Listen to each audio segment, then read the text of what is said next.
አዳምና ሔዋን የአእምሮ በሽተኞች በመሆናቸው ለበርካታ ጊዜ የአእምሮ ህሙማን ውስጥ ቆይተዋል። ከዕለታት በአንድ ቀንም በመዋኛ ገንዳው በሚያልፉበት ሰዓት አዳም ተወርውሮ ውሃ ውስጥ ይገባል። መዋኘትም ስለማይችል እዛው ሰምጦ ይቀራል። ሔዋንም ዘላ ወደ ውሃው በመግባት ህይወቱን ታድነዋለች። የሆስፒታሉ ዳይሬክተርም ይህንን በምትሰማበት ሰዓት እጅግ ትገረማለች። እናም ኤደን አሁን ሙሉ ለሙሉ ጤነኛ በመሆኗ ከሷም አልፎ ለሌሎች ሰዎች መድረስ እንደምትችል በማመኗ ከዛ ሆስፒታል እንድትለቀቅ ትወስናለች። በነጋታውም ወደ ኦፊሷ አስጠርታ እንዲህ ትላታለች። ኤደን ያደረግሽውን ነገር ሰምቻለሁ፣ እጅግም ኮርቼብሻለሁ። ግን አንድ ጥሩና መጥፎ ዜና አለኝ ትላታለች። ጥሩ ዜና አንቺ ሙሉ ለሙሉ ጤነኛ በመሆንሽ ከዚህ ሆስፒታል ለቀሽ ልትወጪ ነው ትላታለች።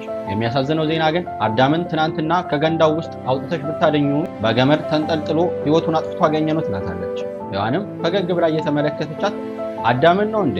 እሱማ ትናንት ማታ ልብሱም እርጥብ ስለነበረ እንዲደርቅ እኮ ገመድ ላይ አስጥቼው ነው።